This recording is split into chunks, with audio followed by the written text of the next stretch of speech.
여론조사 보겠습니다. 자, 여기가 어디냐? 양천갑입니다. 목동 알죠? 조수진, 정미경. 목동이 부자들이 많단 말이에요. 교육 1번지 하면 어딥니까? 대치동이죠. 강남 대치동. 여기는 집값도 겁나게 비싸요. 강남은 이 교육 때문에 집값도 비싸고 학원이 대치동 가면 장난 아니에요. 너무 잘 돼 있어. 거기에서 모든 과목을 다 사교육을 받을 수 있어요. 그 다음이 어디냐? 목동입니다. 그래서 목동은 집값도 비싸고 학원들도 잘 돼 있고 인프라도 좋아. 그러니까 국민의힘이 탐내는 곳 중에 하나가 목동이에요. 조수진이 일찌감치 거기에 사무실 차려놓고 준비를 하고 있어. 밭을 갈고 있었습니다. 그래서 목동에 실제 사는 제 지인이 있는데 여기가 황희가 여기 지역구예요. 황희를 마음에 들어 하지 않습니다. 황희를 좋아하지 않는데 조수진이 나오니까 그게 더 골치 아픈 거예요. 조수진이 더 싫은 거야.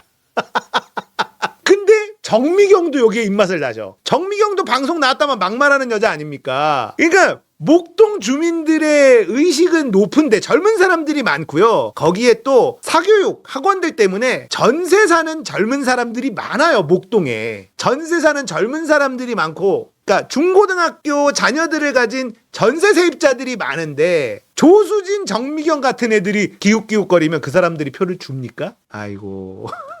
이러고 있는데 탐내고는 있지. 국민의힘이. 여기에 황희, 여기에는 이나영 또 다른 분들이 하는데 황희가 압도적입니다. 현역이 압도적으로 유리합니다. 경선에는. 여기에 있는 예비 후보들은 제가 전혀 몰라서 황희가 그렇게 제 마음에 드는 사람은 아니고 별로긴 한데 아무튼 지금 이렇다는 거예요. 여론조사 결과니까요. 황희, 조수진 붙으면 10% 차이로 이깁니다. 자, 황희가 막판에 장관도 했어요. 문재인 정부에서 욕먹어야 될 것 중에 하나가 임기 말에요. 장관을 무슨 선물 나눠주듯이 한 바퀴 삥 돌린 적이 있어요. 그 중에 하나가 황희도 그거였어요. 국회에 있으면서 무엇을 했는지 알지 못하는 사람 중에 한 명이 또 황희입니다. 근데 이 지역구를 돌려보니 강해. 목동에서 양천갑에서 경쟁력이 있다. 그러면 지지하는 수밖에는 없다. 조수진이 되는 게 나아요? 황희가 되는 게 나아요? 아무튼 여기에서는 황희가 강세다. 나머지 이나영인가 이런 분들이 있지만 고전을 면치 못하고 있는 상황이다라는 겁니다. 자, 그 다음에 여기가 어디냐? 강북을 압도적이죠. 여기는 완전히 민주당 텃밭 중에 텃밭입니다. 민주당 태고 득표율이 여기서 나와요. 강북을 박용진 37.6, 정봉주 10.8, 이승훈 12.0이에요. 박용진 압도적입니다.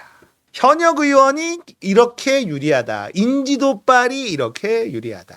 박용진이 앞서고 있습니다. 어떻게 될지 지켜봐야 되겠지만. 박용진 잡으로 정봉주가 갔지만 지역구의 현역의 아성은 센 겁니다. 경선조차도 못하겠다고 탈당한 저 이원욱이나 조응천이 이런 인간들이 진짜 등신들인 거예요. 이만큼 세. 그런데도 여론조사 했더니 막 지는 걸로 나오잖아요. 경선 후보들한테. 그런 애들이 진짜 일 못하고 이렇게 된 거예요. 박용진은 이 지역에서 쭉 자란 사람이라서 지역에서 셉니다. 하지만 우리가 일해야지. 어이구, 결과 이렇게 나왔으니까 할 일 없네? 이럴 겁니까? 아니죠. 우리가 정봉주를 알리는 데 더 노력을 하고 강북을에 만약에 민주당원이 있거나 이런 분들이 있으면 전화 한 통화라도 해서 야, 니네 거기에 정봉주 나왔다는데 아냐? 이런 것도 해야죠. 하면 저는 이길 수 있다라고 생각합니다. 현실이 지금 이렇다는 거고요. 박용진이 압도적으로 이기고 있다는 겁니다. 자, 그리고 여기는 어디냐? 대전 중구입니다. 대전 중구. 국민의힘이 좀 더 지지도가 높은 곳이에요. 여기에 국민의힘의 원래 지역위원장, 당협위원장이 여기에 있고, 여기가 이제 지금 누구냐면 황운하랑 이윤권. 간신히 이깁니다. 박빙이죠. 1% 차이. 저번 총선 때는 바람이 민주당으로 확 불어서 황운하가 됐지만 이번 총선에는 질 가능성이 있는 곳이다. 이러면 어떻게 해야 돼? 열심히 하는 수밖에 없죠. 지더라도 최선을 다해보는 수밖에 없는 거고. 여기 진짜 어렵다. 이런 결과가 나오고 있죠. 박용진 대 정봉주는요. 해보는 데까지 해보고 경선을 통해서 박용진이 이기면 박용진 국회의원 돼야지 뭐. 그래도 국민의힘이 되게 할 수는 없어요. 저는 개인적으로는 그렇습니다. 황운하 지역구 굉장히 어렵다. 그 지역에 사시는 분들 분발하셔야 된다. 자, 여기도 국민의힘이 좀 더 지지율이 높은 것이 여기가 어디냐? 청주입니다. 이강일, 노영민 또 기어나와가지고 똘똘한 채 청주에 집 팔고 서울에 강남에 집 놔둔 노영민 인간이 또 기어나와가지고 이러고 있는데 둘 다 경쟁력이 떨어져요. 노영민은 압도적으로 처발립니다. 터루택한테. 정우택에게 압도적으로 밀립니다. 노영민 그만 나와야지. 예? 둘 다 압도적으로 밀려요. 자, 이렇게 되면 민주당에서는 전략공천 지역으로 경쟁력 있는 후보를 꽂을 수도 있습니다. 여기 정우택은요, 거의 정우택 왕국이라고 보시면 돼요. 네. 지역구에서 엄청 센 사람들이 있습니다. 지금 총선 4군데 지역구를 이렇게 봤죠. 양천갑, 강북을, 그리고 여기 이제 청주랑 대전, 중구 뭐 이런 데 봤는데 쉽지 않죠. 딱 봐도 우리가 떨어뜨려야 되겠다라고 생각한 사람들이 여전히 세고 붙어볼 만한가 했는데 압도적으로 발리고 있고요. 이래요. 현실이 이런 겁니다. 결국은 여론조사 꽃이 계속해서 이거를 하고 있다는 게 되게 중요하거든요. 우리가 무엇을 해야 되느냐. 지금 국민의힘에 있다가 영입된 인재가 있는데 이 사람을 여기에 보낸다. 박시영 대표는 그렇게 얘기하는데 여기 정우택이랑 붙으려면요. 훨씬 더 중량감 있는 사람이 가야 돼요. 그런 사람들 가서는 뼈도 못 추립니다. 영입 인재들로는 정우택 못 이겨요. 인지도가 센 사람들이 가거나 아니면 이 동네에서 오랫동안 밭을 갈았던 사람이 가거나 뭐 이래야 된다. 아니면 이거 줘야지 뭐. 정우택을 어떻게 이겨?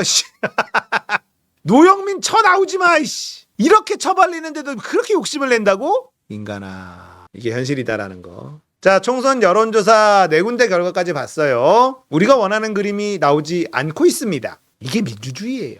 우리처럼 시사건건을 챙겨보시는 이런 시청자분들처럼 정치에 정말 관심이 많고 이런 분들은 박용진이 정봉주를 저렇게 앞선다고 생각하겠지만 우리가 사실은 소수예요. 그러면 우리가 행동해야죠. 무조건 뭐라도 하는 겁니다. 정봉주가 저 동네에서 좀 알려지려면 뭘 해야 되지? 커뮤니티 글이라도 하나 쓰고 술자리에서 그냥 말이라도 한번 하고 그 지역구에 아는 지인이 있으면 전화 한 통화 하고 그런 거예요. 그냥 뭐라도 해야 되는 거죠. 시사건건 구독 한번 눌러주거나 그런 사소한 거라도 자꾸 움직이는 수밖에 없다.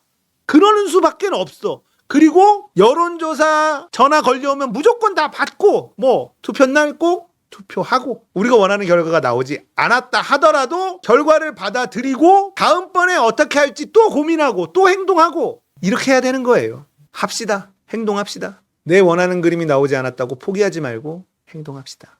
이길 겁니다. 이재명의 민주당이 이번 총선 이길 겁니다. 그러려면 이재명의 자산, 이재명이 가진 게 뭐가 있습니까? 아무것도 없어. 우리밖에 없어. 이재명이라는 정치인이 가진 거라곤 우리밖에 없다고. 그러면 우리가 일당백으로 뛰는 수밖에 없어요. 제가 여러분들에게 부탁드리고 싶은 건 우리가 이재명의 시드지 않습니까? 그러면 싸우지 맙시다. 우리가 막 싸우잖아요. 그걸 보고 즐기는 사람들이 있어요. 조국 나온다고 저거 조국도 저거 개새끼네. 그런 생각은 가지고만 계세요.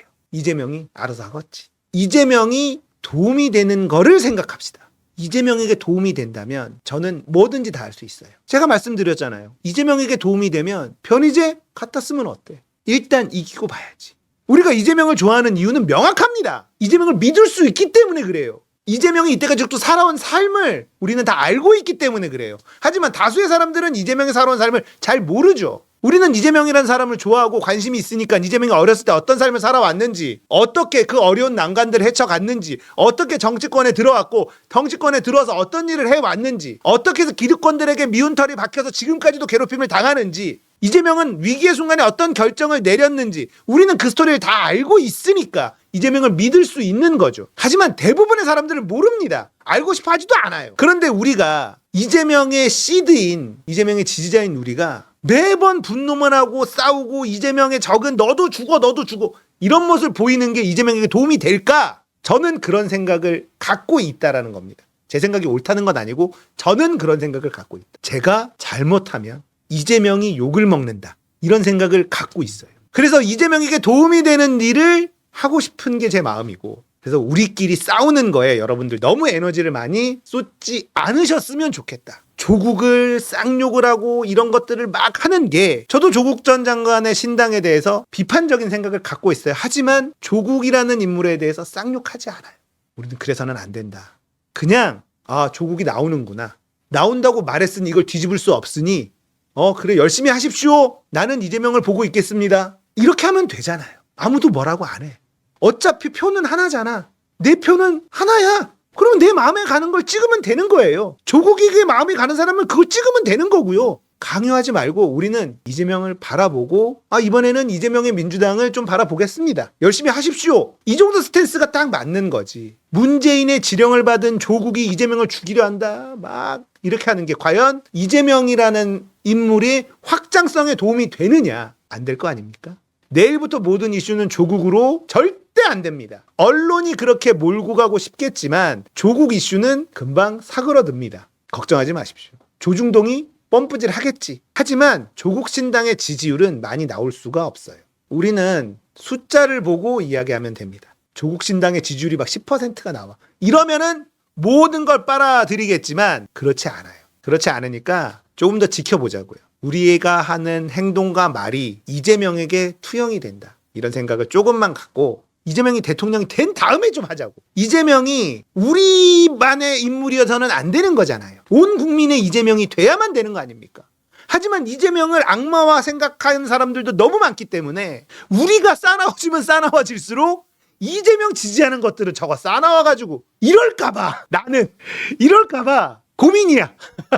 이재명을 싫어하는 사람들 많잖아. 여러분들에게 부탁 좀 드리면 화를 조금만 누그러뜨리고 이재명 주변을 보지 말고 이재명을 보세요. 이재명을 보고 있으면 그래도 좀 마음이 편안해질 겁니다. 지금 이재명의 총선 전략 어떤 식으로 흘러가는지 어느 정도 감이 잡히면 좀 더 두고 보자. 이렇게 생각이 되실 거예요. 화를 좀 누그러뜨리자. 아시겠죠?